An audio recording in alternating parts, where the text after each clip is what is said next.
In this world coexists a hero fighting for the Empire and the Demon King, the ruler of the demon realm.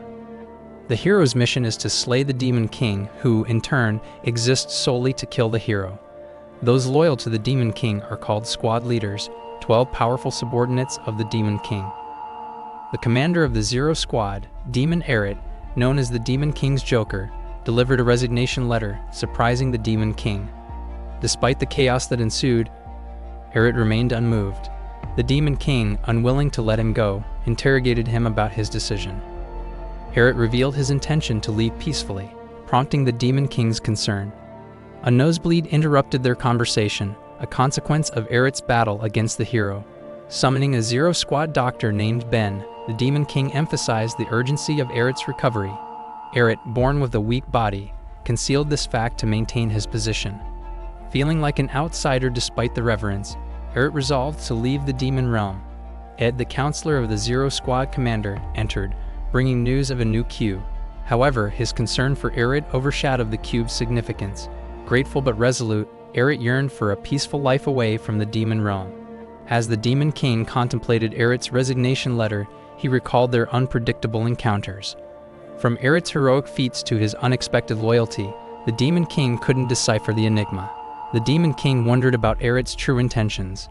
Eret's hope for rest dwindled as the Demon King summoned him for a meeting with all commanders. Unsettled, Eret entered the meeting room, where tension lingered. Demons speculated about Eret's mood and whispered rumors about his stress. Misunderstandings deepened, but Eret saw an advantage: the lack of interference. Concealing his weakness was crucial until he left the demon realm.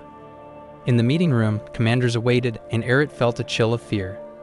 The first squad's commander, Jar, directed Eret to sit next to the Demon King, intensifying the unease. The third squad's commander, Ao, perceived Eret as an ordinary weakling, desiring a confrontation. Velton, commander of the sixth squad, criticized Eret's tardiness, but Adelia, commander of the fourth squad, defended him. Tensions rose, with conflicting opinions on Eret's worthiness.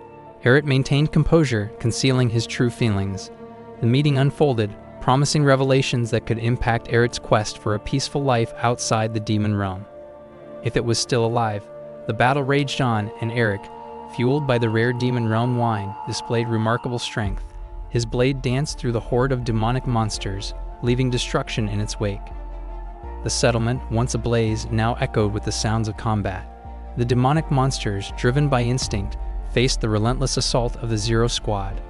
Ed, grateful for Eret's intervention, marveled at his boss's prowess in battle. However, he couldn't help but wonder where Eret had acquired the forbidden wine. As the battle reached its peak, the Demon King in the castle received inquiries about the Zero Squad's ability to handle the overwhelming number of demonic monsters. Some suggested sending reinforcements, but the Demon King remained confident in the strength of the Zero Squad, especially with Lord Otis leading them. In the midst of the chaos, Ed, momentarily caught off guard, found himself face to face with a demonic monster. He braced for the worst, ready to bid farewell to life. However, Eret's swift intervention saved him from the monster's onslaught. As the battle continued, Eret's blade became a beacon of hope for the Zero Squad. His movements were fluid, his attacks precise. Ed, still reeling from the close call, realized that Eret's behavior mirrored that of someone who had indulged in a drink. Bewildered, he pondered where Eret had procured the mysterious alcohol, as none had been brought along. In a moment of respite, Eret turned to Ed and inquired if he was an enemy. Relieved, Ed affirmed their friendship, understanding that his boss exhibited such behavior only after imbibing. With newfound clarity, Ed marveled at Eret's unique fighting style, wondering if the effects of the demon realm wine had unlocked hidden depths of his strength. The battle pressed on, and the fate of the settlement hung in the balance. Eret, the unexpected hero, continued to carve a path through the demonic horde, determined to fulfill his duty and, perhaps, find a way to escape the demonic realm. To say it, he had to agree with Jorah that perhaps sparring in Otis's current condition wasn't the best idea. Otis, relieved by the unexpected turn of events, thanked Jorah for his concern and assured everyone that he needed more time to recover fully. Jorah, feeling a strange mix of disappointment and relief, nodded in agreement. Adelia and Azel exchanged a glance, realizing that perhaps challenging Otis in his weakened state might not be the honor they envisioned. Ed, who had been silently observing the unfolding situation, understood the delicate balance of Otis's position. He expressed his gratitude to Jar for considering Otis's well-being and subtly emphasized the importance of the Zero Squad leader's health. The atmosphere in the room shifted, and Otis, though still bewildered by the unexpected sparing proposal, felt a strange sense of victory. He silently hoped that the demons would forget the idea altogether, allowing him to continue his plan to escape the demon realm. As the conversation shifted away from the sparring match, Otis contemplated the peculiar dynamics within the demon realm. The demon's perceptions of him were a complex web of admiration, fear, and misunderstanding. He realized that navigating this intricate world required a delicate balance between asserting strength and feigning weakness. Otis, frustrated, kicked a stone, unintentionally hitting a demon. The demons, recognizing Otis, bowed, apologized, and assured him they had settled the matter with the girl, a low incubus who blocked their path. Left alone with the girl, Otis pondered the hierarchy of demons, realizing the demons had gathered to bully her. The demons bowed to Otis, explaining they wouldn't interfere with him anymore. Otis, left alone with the girl, extended a surprising hand, offering reassurance. The girl, initially frightened, was astonished by Otis's kindness. She questioned whether he felt disgusted by her, an incubus. Otis reassured her, emphasizing they were equals. The girl, moved, expressed her gratitude, wanting to repay Otis immediately. Otis, uncomfortable, found himself in an unexpected situation, wondering how to navigate the newfound attention. The Demon King entered Otis's room, expecting to inquire about his well-being, but found Otis missing. Having declined the garden tour offer, found himself relieved in the castle courtyard.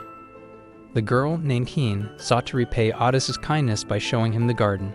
Otis, imagining a peaceful sanctuary, questioned the existence of a garden in the demon castle. Heen, the gardener, revealed the garden and apologized for forgetting to introduce herself. On the way to the garden, Otis anticipated a serene place, but upon arrival encountered unexpected dangers. A mischievous plant almost attacked him, startling Otis. Heen scolded the plant, and Otis, unnerved, fabricated an urgent matter to escape the garden, leaving Heen disappointed. Otis, now wary, questioned the normalcy of the seemingly beautiful garden. As he rushed away, Heen vowed to prepare a gift for Otis, contemplating the cutest plant as a gesture of gratitude. Rutha hurriedly left the demon garden, realizing the futility of expecting normalcy within the Demon King's castle. He contemplated staying in his room due to the pervasive dangers outside, but acknowledged the necessity of meeting the Zero Squad despite the shame of his previous chaotic actions. The Demon King and Ed insisted on the meeting, echoing in Eric's memory as words of encouragement. Arriving at the training room, Eric found it empty but decided to explore and wait. Spotting wooden training swords, he seized one, contemplating a test of his skills. The wooden sword proved too heavy, solidifying Eric's sense of inadequacy. However, his worries were dispelled when the Zero Squad cheerfully greeted him, expressing admiration for his performance in the last mission, which Eric couldn't recall. Attempting to commend them for their success, Eric assured them he was fine. The demons, however, whispered amongst themselves about his fatigue. Eric, unaware of their concerns, suggested they resume training while he observed. As he spoke, Eric twisted his leg, avoiding a direct fall but attracting the attention of an assassin. The assassin, aiming to strike Eric from behind, faced an unexpected dodge. Eric, unintentionally dodging, crouched to avoid falling. The assassin's attack missed, and Eric accidentally elbowed him in the nose. Astonished, the assassin called Eric a bastard, revealing himself as a human. Eric questioned the intruder's presence in the Demon King's castle. The Zero Squad, realizing the stranger was an outsider, approached them. Eric, seemingly calm, swung his wooden sword, apprehending the assassin. The demons, feeling disappointment, vowed to train harder to earn Eric's recognition. The incident fueled the Zero Squad's determination to train together and become worthy companions of Sir Otis. Meanwhile, Eric, nursing his sore wrist, retired to his room after the eventful day. Upon waking, Eric found the Demon King waiting for him. The king explained that they needed Eric's assistance concerning the imprisoned murderer, who turned out to be a human with unusual strength. As Eric approached the cell, the king revealed that the man was another hero, someone who chose to spread their power across the continent upon facing death in battle with a Demon King. Eric grappled with the revelation, questioning the Empire's motives in sending a hero into the heart of the demonic realm. The king, holding the beaten hero by the hair, asked Eric if the murderer looked familiar. Eric, still uncertain, tried to make sense of the situation and the unexpected presence of another hero within the demon's domain. The king clarified that the beaten man was not a hero but more of a hero candidate or a remnant of a hero. Eric agreed inwardly, acknowledging the man's weakness but still considering him a hero. The king granted Eric a moment alone with the man, and Eric pondered why the assassin targeted only him. The assassin, addressing Eric as Diane Hart, accused him of betrayal, claiming he had defected to the demon's side after earning the Emperor's trust. Eric laughed, dismissing the notion, suggesting the assassin was a mere pawn. The assassin insisted he had a mission to eliminate a traitor to the Emperor, but Eric's confident denial left the assassin doubting his purpose. Exiting the cell, Eric left the assassin cursing the Emperor. The Demon King, awaiting outside, inquired about their course of action. Eric, disinterested in the assassin, suggested killing him. The king agreed, deciding to handle the matter personally. However, in return, Eric would have to undertake a task for him. The Demon King revealed a pressing situation. The first squad needed immediate assistance against a real hero, not just a hero candidate. Eric was tasked with this mission. Confused, Eric questioned the king's motive in sending both a hero fragment and a real hero simultaneously. The king asked Arutha to handle the mission and summoned Eric to accompany him. Eric, still perplexed, questioned his destination, receiving no clear answer. He waited for the carriage, lost in thoughts about how he ended up in this situation. As he embarked on another uncertain journey, Eric grappled with a sense of impending madness, triggered by the continuous stream of chaotic events. Upon reaching the destination, Renaud, the commander of the 11th Squad, greeted Eric enthusiastically. She presented him with a pendant, claiming it would protect him from death. Eric, hesitant at first, accepted the gift, feeling it impolite to refuse. As he pondered the pendant's significance, he instinctively stroked Renaud's head, earning gratitude from the girl. Prepared for departure, Eric boarded the carriage, with Ed observing his boss. Ed, aware of the ominous events on the front lines, noted Eric's happiness despite the impending challenges. Renaud's cheerful greeting from above further accentuated the strange mix of emotions. The journey unfolded with uncertainty lingering, and Eric's past achievements and their consequences weighed on his mind. On the battlefield, the hero from the last war confronted Eric. The hero decided to face the Demon King alone, leaving Eric with the task of reporting the battle's outcome to the Empire.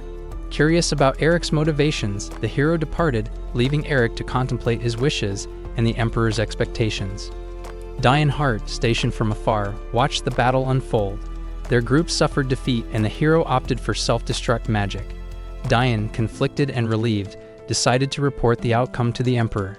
However, as he attempted to leave discreetly, a demon detected him, labeling him a little bug and launching an attack. Diane struggled to fend off the demon, realizing his escape was becoming increasingly challenging. Amidst, they were astonished to see a man who had effortlessly defeated the ogre, the 7th Squad commander, and even caught the attention of the Demon King himself. Diane, recovering from the ordeal, realized the gravity of his situation. Not only had he landed in the enemy camp, but he had inadvertently become a formidable force. The demons, frightened by Diane's strength, also observed the Demon King eyeing him with a mix of curiosity and hostility. Nearby, a dying hero questioned Diane's presence, puzzled by his survival and the sudden halt of the self-destruction process. The hero, in his final moments, appealed to the gods to grant Diane a fragment of hero power. A bright flash enveloped them, and Diane felt a surge of power. However, he soon realized his body couldn't withstand the hero's fragment. Despite the agony, Diane wore a smile, embracing what seemed like his inevitable end. The Demon King, intrigued, inquired about Diane's name and questioned his laughter in such dire circumstances. Diane, hoping to please the king, mentioned his name and struggled to comprehend the Demon King's unexpected proposal. The Demon King assured Diane not to worry about the ongoing human-demon confrontation. He suggested that, after witnessing the demon realm, Diane would abandon any thoughts of resisting. Diane, bewildered by the turn of events, faced a future where others perceived him as a formidable force, a misconception he had unwittingly acquired since that fateful day. As the narrative shifted back to Eric, he and Ed arrived at the border between the human world and the demon world, the front line of the ongoing confrontation between demons and the Empire. The commander of the 1st Squad, Jaker, greeted Eric, revealing the dire state of affairs at the front line. Jaker expressed apologies for the lull, emphasizing the need for Eric to prepare for the upcoming battle. However, to Eric's shock, Jaker clarified that he wanted Eric to join the battle immediately when the Empire troops appeared. Eric, taken aback, couldn't fathom the idea of sitting out the battle.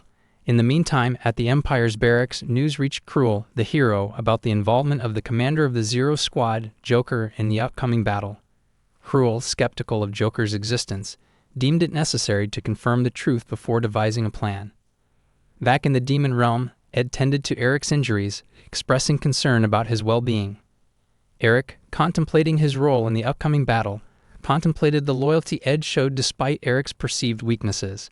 As Ed finished the bandaging, Eric pondered whether Ed might be more than a demon, perhaps an angel. Ed, exuding enthusiasm, spoke of a specially crafted cloth from the Demon King that enhanced Eric's capabilities. Eric, now comfortably dressed, moved around, and Ed continued to exude optimism, emphasizing the strength of Zero Squad and Sir Rudis. Ed mentioned the rigorous practice the squad underwent since the Hero Fragment invasion. Eric, feigning a need to check on the 9th Squad leader's corpse, sought an excuse to find a place to hide during the upcoming battle. As he stepped outside, he encountered demons surprised by his presence in their midst.